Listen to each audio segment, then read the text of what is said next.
Hey there, let's talk about something really cool, the hidden powers of the human spirit. You know that feeling when you listen to music and it just hits differently? Like, there's something more to it, right? That's because you're not just a body or a logical mind, there's something deeper within you. You've always felt that spark, that sense that you're capable of so much more than what you've been taught to believe. And guess what? You are absolutely right. Inside you are these dormant powers that challenge every rule you've been told is true. These are the abilities that ancient mystics whispered about, the gifts that secret schools have kept hidden for centuries. In today's world, people often laugh at, dismiss, or even medicate these gifts, but they're still there, waiting for you to wake them up. And here's the kicker, it's not just a motivational speech or a trick of the mind. It's a call to your soul, the part of you that already knows the truth. That telepathy is real, that your body is a vehicle, not a prison, and that your mind can move mountains. For too long, humanity has been hypnotized into following just the five senses. We've been taught to ignore our dreams, dismiss our intuition, and laugh at miracles.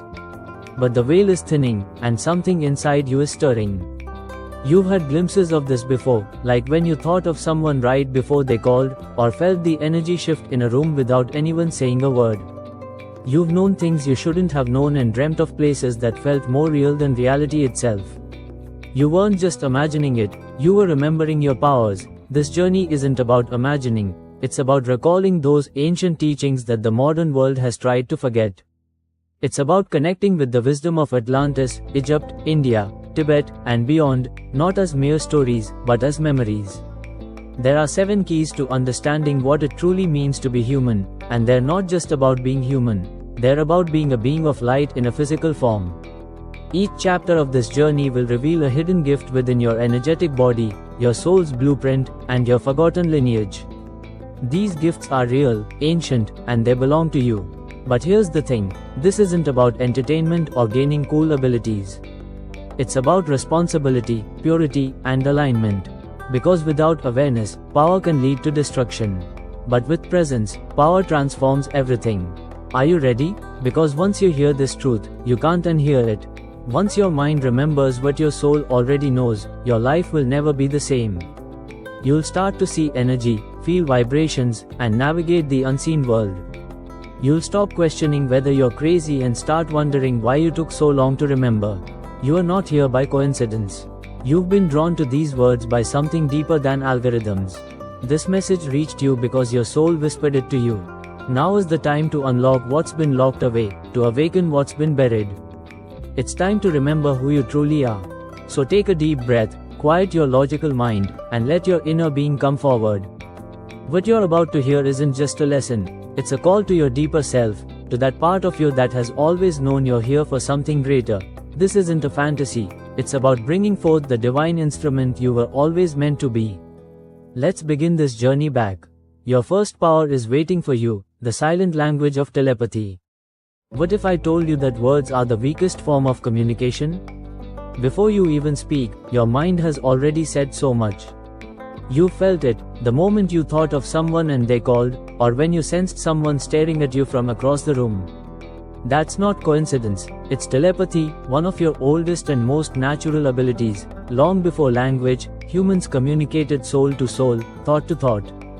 This isn't just a theory, it's an ancient memory. Helena Blavatsky wrote in her book, The Secret Doctrine, that the people of Atlantis communicated not with words but with their minds. Their words were pure images, direct transmissions of meaning, free from deception or misunderstanding. Those who remembered this power, visionaries, mystics, yogis, could read others' thoughts as easily as reading a book. And guess what? You're no different. Telepathy isn't just for the gifted or the chosen, it's a dormant sense within you, waiting to be awakened. Why hasn't it awakened yet? Because modern life has taught you to ignore it, to distract your mind, to fear silence, and to believe you're separate from others. But thoughts aren't private, they're vibrational, and the ether around you records everything. You're always transmitting and receiving. Think of your mind like a tuning fork. When it's tuned, it can pick up the faintest frequencies, the lightest thoughts. But when it's static, filled with fear, overthinking, and noise, it hears nothing. Telepathy doesn't require effort, it requires clarity. Here's a truth that will stay with us throughout this journey. Where purity increases, power flows. The clearer your mind, the more it returns to its natural state, receptive, effortless, and telepathic. The mental plane is where thoughts are real. They float, connect, and influence. When you think deeply about someone, you create a thought form that reaches them. If they're sensitive or their heart is connected to yours, they'll feel it. This isn't a metaphor, it's energy science. Most people don't understand this. Telepathy isn't just about reading thoughts, it's about understanding emotions, intentions, and even the states of the soul without words. Every sentence carries a frequency, and that frequency always tells the truth. Telepathy is the art of listening beyond words, so how do you awaken it? Not by force or strain, but through inner peace. The first step is mental calmness. Your mind should be like still water, reflective, receptive, and serene. Most people live in constant mental noise, where thoughts clash, swirl, and shout. In such a storm, no signal can be received. But in peace, you begin to feel, not through emotions, but through your energy body. You'll start to sense when someone is sad, even if they're smiling. You'll know when someone is thinking of you, even if they don't reach out. You'll receive impressions, images, symbols, and flashes before someone speaks. Let me be clear, this isn't imagination, it's resonance. Telepathy resides in the space between minds, in the shared field where your thoughts meet the collective consciousness. As you attune yourself, you begin to hear more than just language, you hear essence. In mystery schools, telepathy was taught through sacred practices, connecting souls without words, mental projection where one person holds an image and the other describes what they see, dream circles where messages were sent between souls during sleep. We've lost these practices in the modern world, but you can reclaim them. Here's a simple activation to get started. It's an exercise called the inner mirror. Every morning, sit quietly. Close your eyes and breathe. As your mind calms, visualize someone you love. Hold their image in your heart, not your head. Now, without words, send them a feeling, peace, love, strength, not through thought, but through being. Then let it go. See what happens in the hours that follow. Often, they'll call, text, or feel a shift without knowing why. You are not sending anything, you're harmonizing with their soul, and the soul always hears what the ears cannot. As your awareness grows, you'll also feel a new responsibility because you'll realize your thoughts affect others. You are not alone. When you silently judge someone, they feel it. When you quietly love someone, they feel that too. So train your mind to become a sacred space. Let it be a temple of clear thoughts, good intentions, and pure frequencies. This isn't just the path to telepathy, it's the path to awakening. When we all remember this gift, the world will change. Words will no longer divide. Silence will become sacred, and the soul will speak without needing to say a word. You're not learning something new, you're remembering something ancient. And now that you've remembered, the other powers will come rushing in. Your mind is no longer a cage, it's a bridge to every soul you've ever loved and every truth you've ever known. So take a breath because your next power is about to awaken, and it will show you that seeing is no longer limited to your eyes. Let's dive into Chapter 2, Awakening the Eye of Clear Vision. Close your eyes and see. Yes, see, not with flesh, but with light. Not with form, but with essence. Your eyes show you only the surface, but the inner eye reveals the soul of truth. You were born with 3 eyes, but you've only been allowed to see with 2. The third, known as the Ajna Chakra in Eastern traditions, the Eye of Horus in Egypt, and the body's lamp in Christianity, has been sealed, not by nature, but by culture. But now it's starting to open, and what you're about to remember will change how you see the world forever. Clear vision isn't about predicting the future or superstition. It's about a heightened perception hidden behind the noise of physical senses. There was a time when this gift was honored, when prophets, seers, and sages walked among kings and rulers, not as entertainers, but as advisors because they could see the truth, not just what is, but what was and what could be. You've had glimpses of this before, a dream that later came true, a vision in meditation before something happened. You brushed it off as coincidence, but your soul knew better. Clear vision isn't rare, it's suppressed. It's the birthright of a being whose consciousness is no longer trapped in density. In the history of the Priory, Justinus Skinner described a woman who, despite being barely literate, could see the soul wounds of others, communicate with the dead, and read spiritual energies from afar. She wasn't crazy, she was open. Her third eye bloomed like a lotus, and the invisible became visible. So what is this third eye? Physically, it's connected to the pineal gland, a small organ in your brain shaped like a pine cone, filled with photoreceptors. Ancient civilizations knew it was sacred. In Egypt, the Eye of Ra and the Eye of Horus were carved in stone. In Hinduism, it's marked with sacred ash or vermilion on the forehead. Even in Christianity, Jesus said, if your eye is single, your whole body will be filled with light. This isn't just a metaphor, it's spiritual biology. These truths are what they never told you. Your third eye isn't blind. It's just covered by fear, distraction, toxins in the body and mind, and disbelief. But beneath the veil, it still pulses like a cosmic receiver, waiting for signals to return. When it starts to activate, you'll notice subtle changes. You'll begin to see the energy around people glowing. You'll feel colors that aren't related to objects. You'll close your eyes and see shapes, symbols, even faces. You'll have clear prophetic dreams. You'll wake up with visions that feel more real than waking life. And no, you're not going crazy. You are peeling back the layers of illusion. Clear vision doesn't mean escaping reality. It means seeing through it. You'll notice the energetic truth behind smiles, the hidden currents beneath people's words, and the light fields surrounding plants, animals, and even thoughts. You'll start reading reality like a living book. But be careful, this power requires purity. Your third eye isn't just a lens, it's a mirror. What you see through it depends on what you hold inside. A fearful soul will see omens. An arrogant mind will see illusions.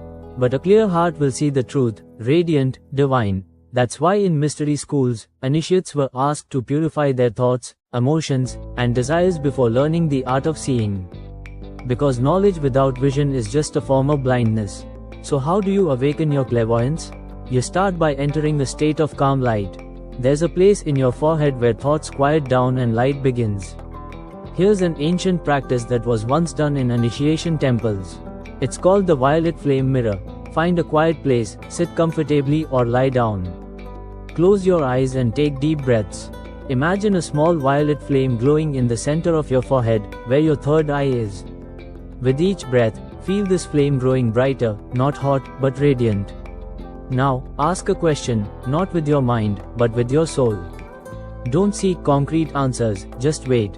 Images may come, feelings, symbols, let them come. When you're ready, slowly open your eyes and write down what you saw. Do this for 7 days. Look for patterns, connections. This isn't imagination, it's training. Each time you enter the violet flame, the veil thins, and your seeing eye opens a little more. And if you don't see anything at first, don't worry. Clairvoyance speaks many languages. Some feel it, some see symbols, some hear whispers, and some just know. The method doesn't matter, clarity does. Over time, you'll start to see the vibrant energy fields surrounding all living things. You'll notice emotional cues before people even speak.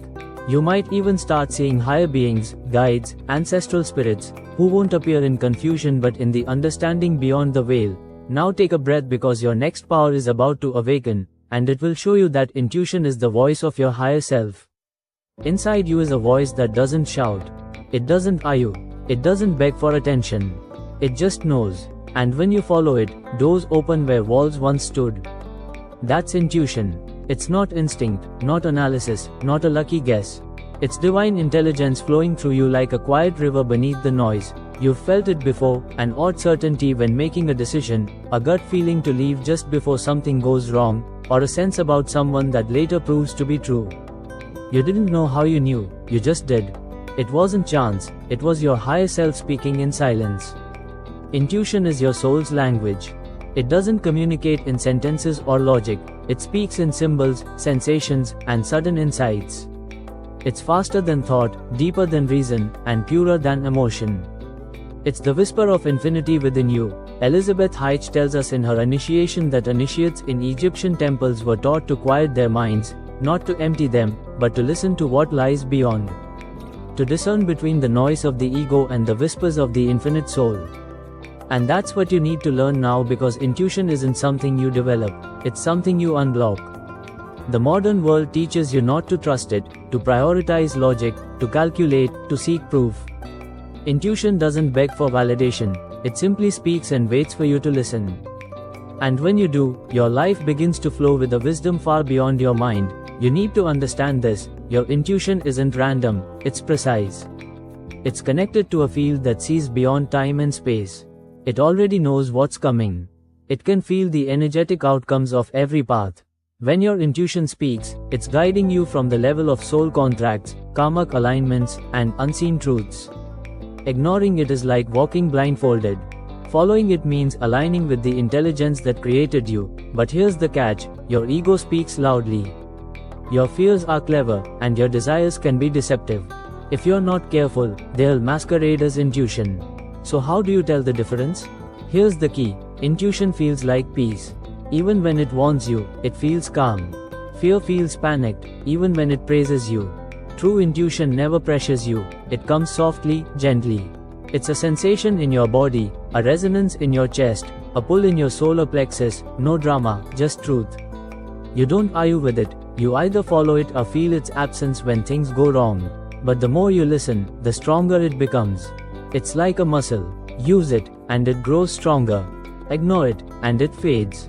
And when it's strong, miracles start happening.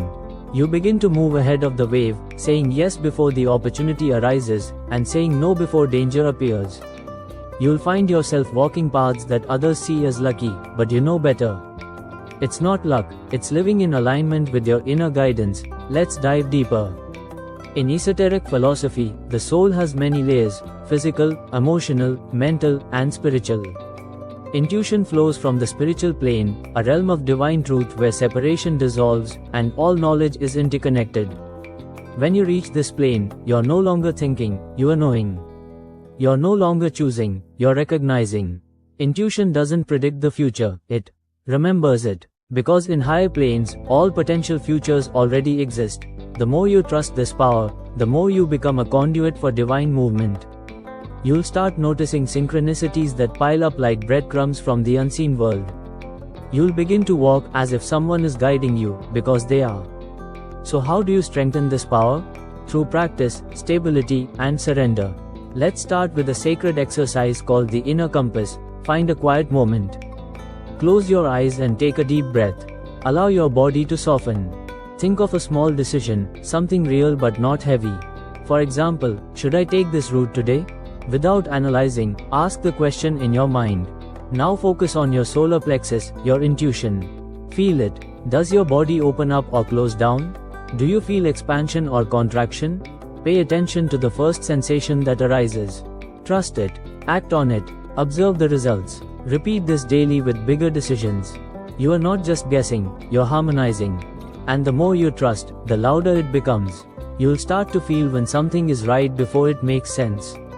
You'll begin to walk away from paths your ego liked but your soul has outgrown. You won't be begging for signs anymore, you'll be one with them. Let this truth settle deep within you: your higher self is never far away. It is you, beyond fear, beyond doubt, beyond confusion. And when you learn to listen to it, you don't just live life, you co-create it in sacred partnership with the infinite. So walk in peace. Make decisions in peace. Remember, the mind analyzes, but the soul knows. And now, with your inner compass awakened, you're ready to remember the next power that reveals you're not just thoughts, you're a force that can move matter. Chapter 4, Telekinesis, the mind that moves matter. You've been told that matter is solid, static, untouched without physical force. But ancient masters knew otherwise. They understood that matter is subject to the mind. Telekinesis is the ability to move objects, alter outcomes, and influence the physical world using consciousness. To the rational mind, this seems impossible. But to the awakened soul, it's just forgotten science. What we call telekinesis isn't some strange anomaly. It's a natural result of a fundamental truth: everything is mind. Everything is energy. Everything is vibration. This is the first principle of Hermeticism, echoed in every ancient initiation tradition. You are not separate from the world around you, you're woven into it. And when your thoughts are focused with enough clarity and power, they begin to shape what you once thought was immovable. Let's dive deeper. What you call matter isn't solid, it's a symphony of particles vibrating at specific frequencies. Modern quantum physics is just now confirming what mystics have known for millennia: observation affects behavior. Consciousness changes form. The universe responds to a mind that knows itself. Sacred texts, saints, and sages performed what we now call miracles: walking on water, flying through the air, healing with touch, manifesting rain and protection.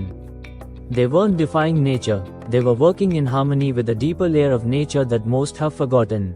And the key to accessing this is willpower, focused will, pure intention, unwavering belief. Telekinesis isn't about bending spoons for your friends, it's the art of influencing the quantum field through coherent vibrational commands. It starts with this understanding: the mind is a projector, the body is an antenna, the heart is an amplifier. When these three align, a thought becomes a force. Have you ever walked into a room and felt the tension so thick you could cut it? Have you ever sensed someone's anger before they even spoke? That's the active telekinetic effect, subtle, untrained, unconscious, but still real. Now imagine what happens when that effect becomes intentional. When you direct your energy not in chaos but in precision. That's when doors open, that's when objects move, that's when reality begins to bend around your frequency. In yogic science, this power is called siddhi, and it's said to arise not from will but from stillness. The calmer the mind, the more powerful its command. Because in stillness, thoughts become pure, untainted laser beams. Here's a truth most people overlook: your mind is always influencing matter. But most of the time, it does so accidentally. Worry creates stress, anger breeds chaos, fear attracts the very outcomes you are trying to avoid. But when you become aware of this flow, you gain mastery. Let's start with a practice adopted by those initiated in ancient mystery schools. We'll call it the flame of will. Find a quiet place to sit. Light a small candle. Focus on the flame, not to analyze it, but to dissolve into it. As you breathe, imagine the flame responding to your will. Not forcefully, not with tension, but in dialogue. As you exhale, watch it flicker gently. Imagine your energy field surrounding the flame. Feel it expand as part of your own. When you're ready, give the flame a subtle command: move to the right. Rise higher. Don't expect anything. Don't analyze. Just observe. Repeat this daily, not to control, but to connect. Over time, you'll start to see real movement, especially when your energy is calm, focused, and emotionally neutral. Why does this matter? Because telekinesis isn't about dominating objects, it's about aligning your vibration with the structure of reality so your intention becomes part of nature's flow, not separate from it. The greatest masters never forced reality. They became so internally organized that the outer world naturally followed their energetic blueprint. That's the essence of this power. Let's understand this more deeply. You might not be ready to levitate a stone or fly a feather, but you can influence your environment. Start experimenting. Walk into a room and change the energy with your presence. Place your hand over a glass of water and fill it with calm or gratitude. Then drink it and observe how your body feels. Focus on calming your inner storm and watch how the outer world often reflects that inner change. Telekinesis starts in subtle ways: a flicker, a chill, a vibration, a sense that even the air has shifted because of your inner state. And as you trust these subtle movements, they grow stronger. Because reality listens to those who believe in its responsiveness. But here's the most important part: you must purify your will. The ego seeks power for control. The soul seeks power for harmony. When your will aligns with love, balance, and divine wisdom, your influence becomes healing, not aggressive. The saints didn't move mountains because they craved power. They did so because their vibration merged with the source. The mountain obeyed, so don't chase appearances. Chase inner harmony. Because the mind that moves matter isn't the loudest, it's the stillest. Let your thoughts become prayers. Align your will with the highest good. Let your body become a silent vessel for invisible forces, and you'll realize you were never stuck in this world. You were always shaping it, every thought, every breath, every frequency you emit. Now that you've remembered this, let's move on to a profound power that allows you to see beyond the present moment and touch the possibilities of the future. Chapter 5: Precognition, the soul that sees beyond time. Have you ever felt something was going to happen before it did? A dream, a hunch, a whisper in your body, a sudden certainty that someone was calling or that something was about to unfold? That wasn't coincidence. It wasn't imagination. It was precognition, your soul remembering what the mind hasn't yet reached. You see, time isn't what you've been told. It's not a straight line. It's not your past behind you, your present below you, and your future ahead of you. Time is a field, a living ocean of possibilities flowing around you, and your soul knows how to swim in it. In mystical traditions, the soul has never been bound by the clock. It exists in dimensions beyond time, where every moment, past, present, and potential future, coexists in a unified presence. Precognition isn't about predicting the future, it's about connecting to a vibrational thread that already exists. You don't forecast, it's like remembering something that hasn't happened yet. And the more you become aware of this, the more glimpses you'll receive. You'll start living in what mystics call the eternal now, a moment so still, so vast, that all moments are contained within it. But here's the secret most people overlook. Precognition doesn't come from force, it comes from receptivity. It arises in silence when the soul has space to whisper. Many people dismiss these whispers because they don't fit into logic. But logic is built from the past, while precognition is the voice of the emerging future. That voice has always been within you, the moment you decided to cancel plans and avoided a big disaster, or when you met someone and instantly felt a warning that later proved true.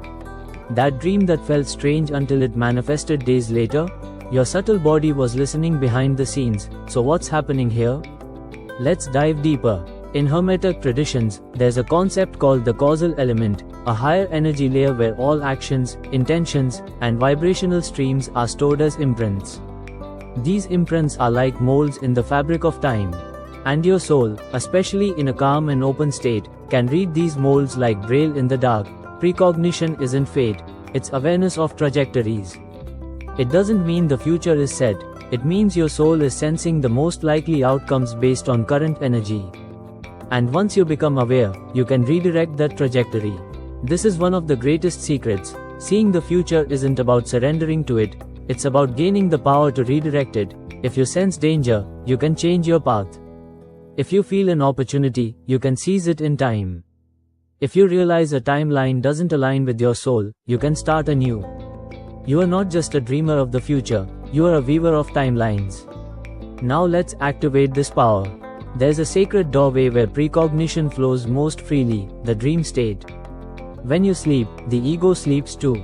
The mind loosens its grip, and the soul begins its nightly journeys. Ancient people knew this.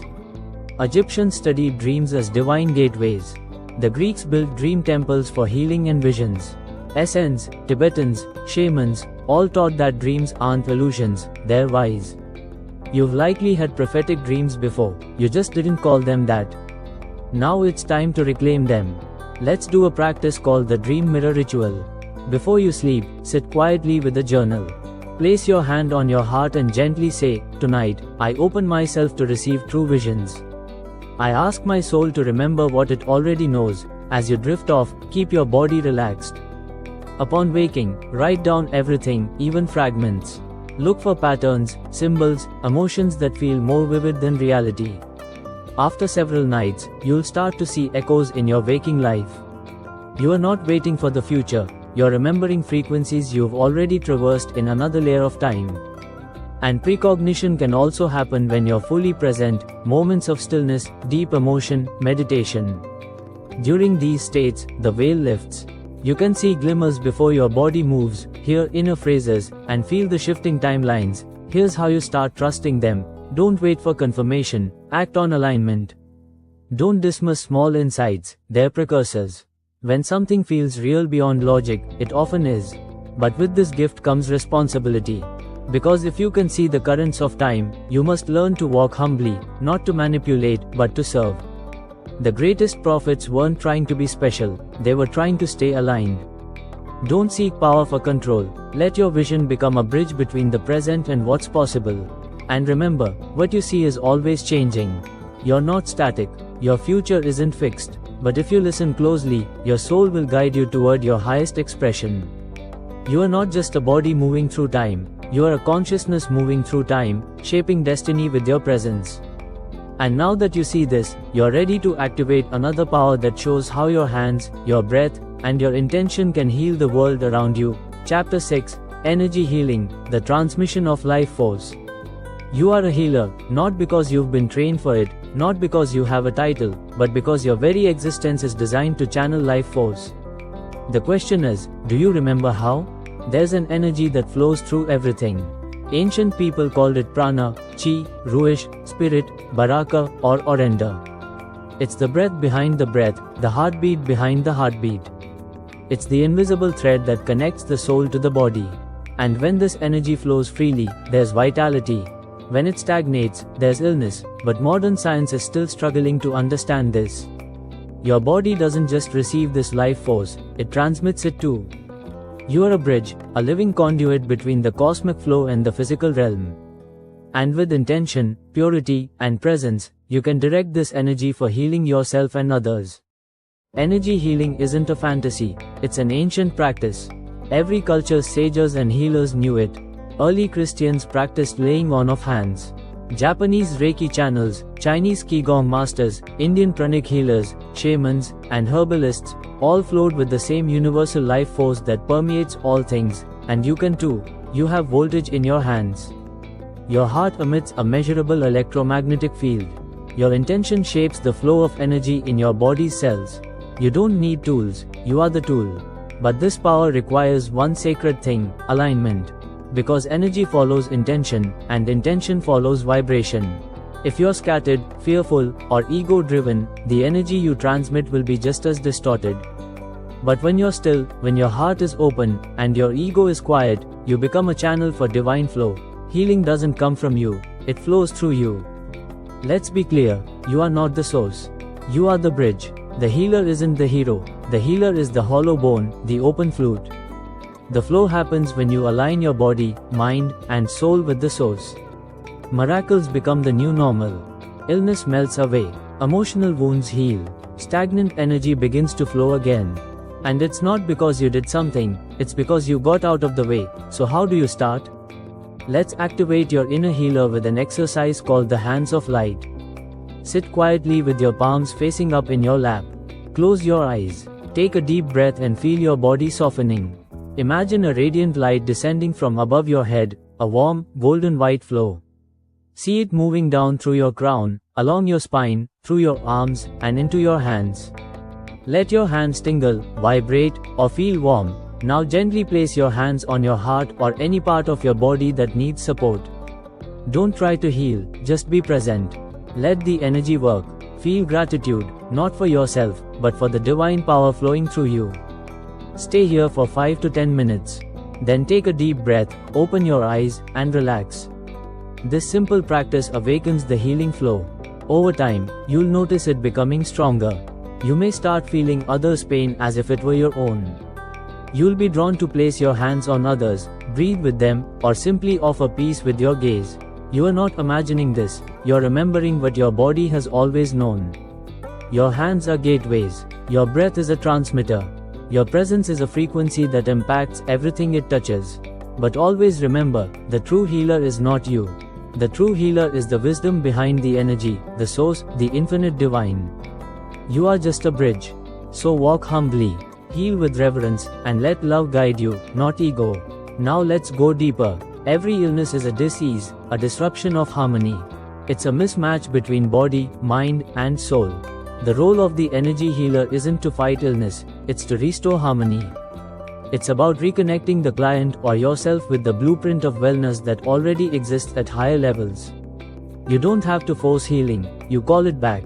And the way to call it back is through coherence. When your heart is coherent, calm, loving, grateful, you emit waves that attract others to balance. Your field becomes an invitation, a harmonious tuning fork. That's why the most powerful healers aren't always the most trained. They're the most present, the most devoted, the most loving. Their energy speaks what words cannot. Now you're safe. You are seen. You're whole. So I say this to you, you are safe. You are seen. You are whole. And you're ready to remember this healing power within you. It's not something you learn one day. It's something you were born with because you are a soul in a human vessel. And this body, this heart, this breath is always meant to serve something sacred. The next time someone you love is in pain, don't just say words. Place your hand on their shoulder. Breathe. Feel the flow. Say nothing. Let the silence carry it. You'll feel it flowing, and they will too. Because healing isn't about fixing, it's about transmitting the memory of wholeness that already exists beneath the wound. And now that you've felt the flow, you're ready for the final initiation, a power that takes you beyond the body and teaches your soul to soar into other realms. This is where your consciousness truly learns to fly. Chapter 7, Astral Projection, The Journey Beyond the Body. You are not your body. This isn't just a spiritual idea, it's a literal truth. Your body is a sacred vehicle, the temple of your experience. But it's not the limit of your existence. You are consciousness. You are a soul. You are a being of light. And you should never have been confined. You've known this for a long time. That feeling just before you fall asleep, that sudden jolt as if you're falling back into yourself. That dream so vivid, so real, it felt like you were traveling somewhere because you were. This isn't imagination, it's astral projection, and it's the final hidden power you need to remember. For thousands of years, sages, mystics, and initiates have described this ability, the conscious ability to leave the physical body and explore the unseen realms, to fly beyond time and space, to visit other levels of existence, to meet guides, spirit companions, and even your higher self. In Egypt, this was called Ba. In India, it's known as yogic flight. In theosophy, it's called etheric projection.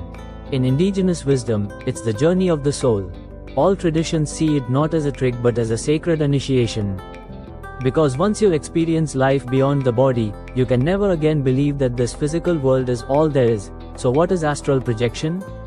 It's the transfer of consciousness into a subtle body, a light-based energy form that overlays your physical body. This subtle body travels through the astral plane, a realm of thoughts, symbols, energies, and vibrations. This plane is very real. In fact, you visit it every night when you sleep. Yes, every night, your consciousness separates from your body and traverses the various layers of the astral realm. You just don't remember it because you haven't trained yourself to stay conscious during the shift, but now you will remember. Let's start with the truth of this practice. When you sleep or enter deep meditation, your physical body slows down. Your etheric body softens, and your subtle body begins to rise. You might feel tingling, vibrations, heaviness, or lightness. At that moment, if you remain calm, aware, and open, you can slip through the veil. At first, you might find yourself floating above your body, seeing it from the outside. This isn't a dream, you're fully conscious, but free. You can move effortlessly, traveling anywhere, anytime, at will. With practice, you'll gain control. You can visit lower astral realms where unfulfilled energies and fragmented thoughts reside, the middle realms where you can meet other travelers, learn lessons, and gain insights, and the higher realms filled with light, sacred geometry, libraries of divine knowledge, and pure wisdom. This isn't a fantasy, it's spiritual science, and it comes with immense power and great responsibility. Because when you travel beyond the body, you reach dimensions that respond instantly to thought and vibration. Whatever you hold inside, fear, love, curiosity, ego, gets amplified. So preparation is everything. Astral projection isn't about escaping, it's about sacred exploration. Now, let me share the foundational process. This is an exercise called the Gateway of Flight. Before you sleep, dim the lights and lie on your back. Take deep breaths. Release all tension from your body. Imagine your body filling with light, especially at the crown of your head and heart center. Silently repeat, I remain aware as I walk between worlds. Let your body drift into sleep, but keep your mind gently awake. You may feel vibrations, floating, or heaviness. Stay calm. This is the separation phase. When this sensation deepens, imagine rolling out of your body, as if shedding another layer. Don't force it, gently encourage yourself to float. If successful, your hands may appear liquid, translucent, and glowing. Set an intention, take me where I need to go. Then trust the pull. You may awaken moments later or return with powerful memories. Either way, you are activating the gateway. Over time, this process becomes easier. The more you trust, the more vivid your journeys will become. You may meet guides, enter centers of knowledge, recall past lives, or even assist others on subtle levels, but always protect your energy. Call upon the light. Surround yourself with sacred symbols. Keep your heart focused. You are not just playing with visions, you are crossing the threshold of consciousness. And now that you know how to leave the body, you must ask yourself, why? Why do you want to journey beyond? Not for entertainment, not to prove something, but to remember the truth of your infinite nature. Astral projection is a tool, a gift, a mirror. It reveals what you are beyond illusion. It teaches you that death is not the end. Form is fluid. You are more than just a body and a name. And when you return, you walk this world lighter, calmer, and wiser, less fear, less attachment, and more compassion. Because once you touch the stars of your soul, the noise of the world begins to fade. So now, dear traveler, you've awakened all 7 powers. You remember what your mind can do, what your heart can understand, and what your soul can become. And this is just the beginning. This is the return of the rememberers. You are not just listening anymore, you're recalling. You've crossed the threshold. You've passed through 7 ancient doors, and with each one, you've unlocked a part of yourself that you once thought was lost. But the truth is, it was never gone. It was just waiting beneath layers of distraction, fear, conditioning, and memory. Now the veil is thin. Now the flow is strong. Now you know that you are so much more than what the world has told you.